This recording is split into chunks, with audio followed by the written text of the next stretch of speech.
Hi, this is David Villade with Alta Vista Technology. Today I thought I'd do a video that's a little bit different. I thought I would go through a real world problem solving scenario that I had just this week. Now, my goal in going over this example is twofold, really. First, I wanted to show off the great flexibility that we do have in Sage Intacct to handle challenges that we find in the real world. But also, I was hoping that people watching this video would come away with a little bit of an understanding about the creativity that we have over at Alta Vista Technology to help our customers get the results that they need. So, we're really proud of our team at Alta Vista Technology, and I thought I could give you a little example of what we can do to show what I mean.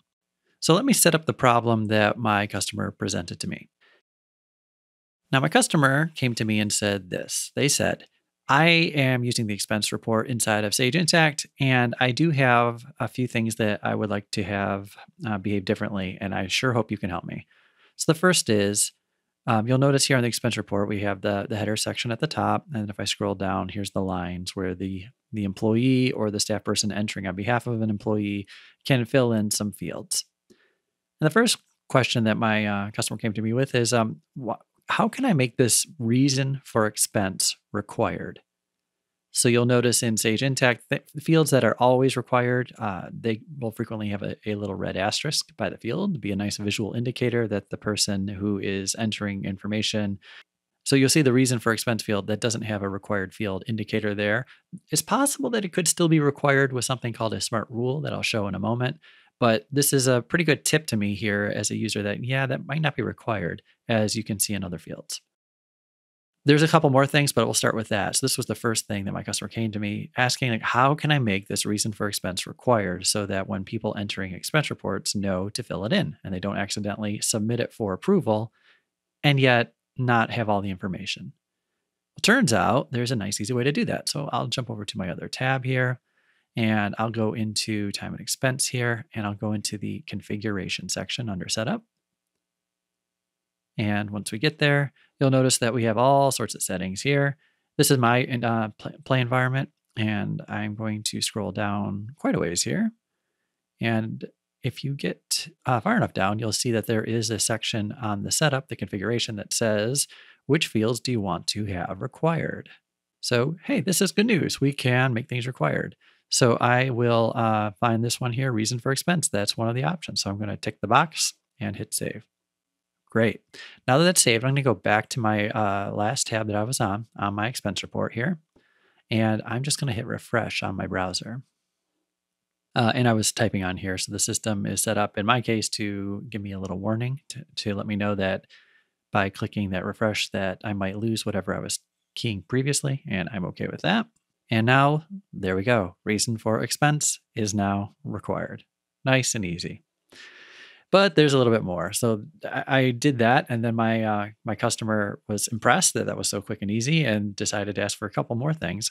One, if I were to come in and pick an employee, and then scroll down here to expense type, I could come in here and I could pick, let's say, customer related expense.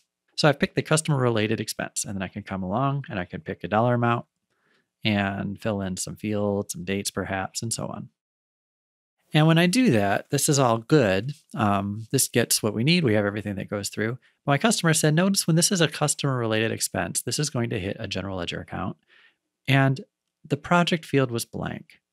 Now, when I come in here, my customer told me, I have all these other areas here, and I don't require that my person entering the expense supply a project for a lot of things. So if someone's entering airfare, for example, this is how their requirements are. My customer says if you pick like a category such as airfare for them, you don't have to pick a project. But if you pick certain expense types, well, then you do. This was their requirement. This is what they needed. So how can we do that?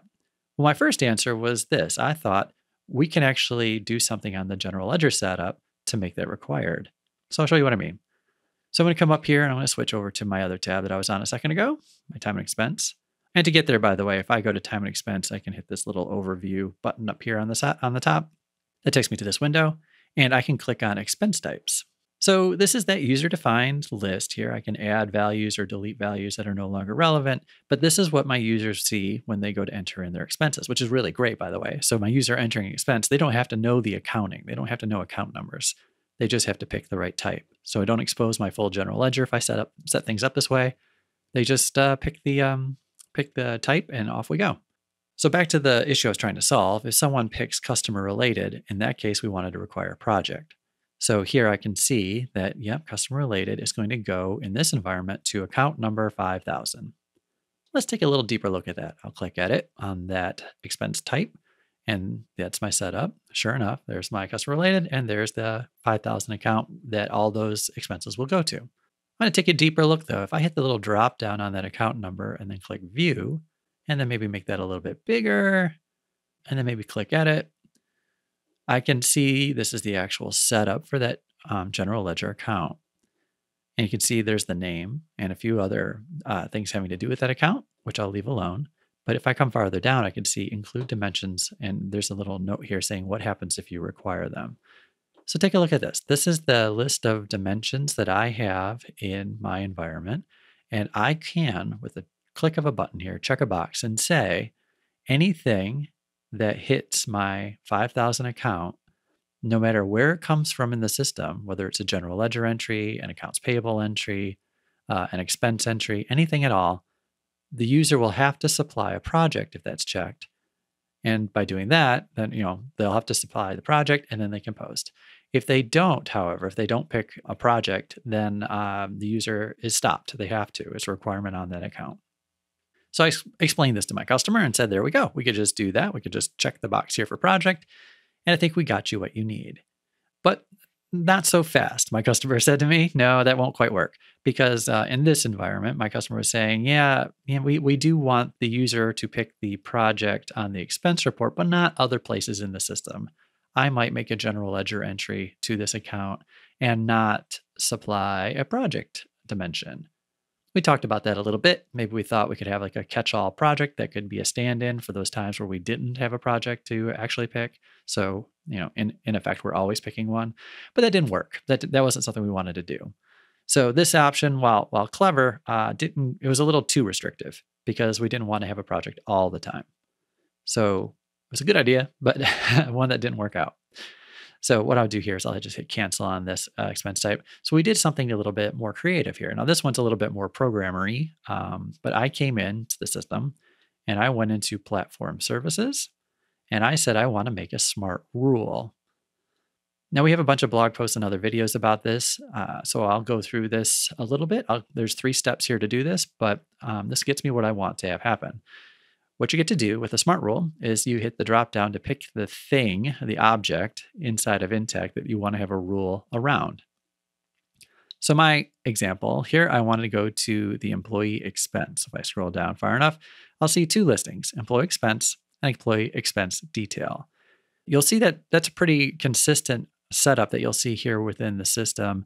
The expense really means the header or the top part of that expense window, and the detail is that grid that we were looking at a moment ago.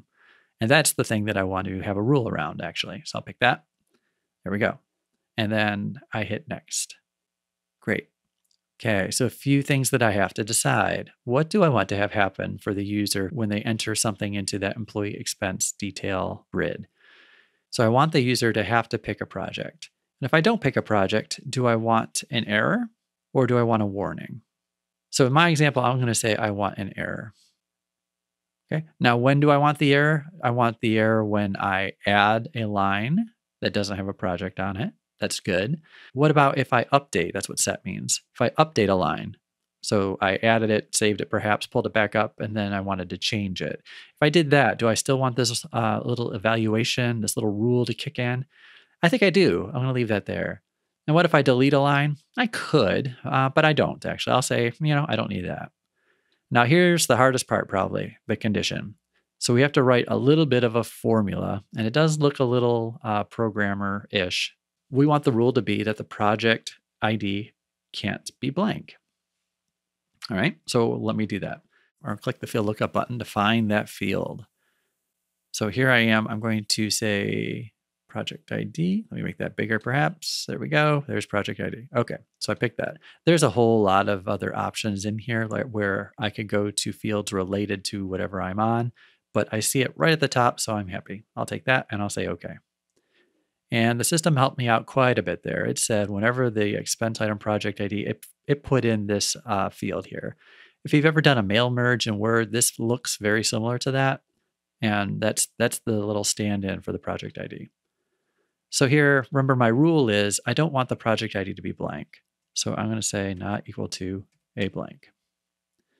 Now I could get a little bit more clever here to say I don't want the project ID to be blank for certain kinds of expense types, but just in the interest of simplicity, we'll leave it there for now.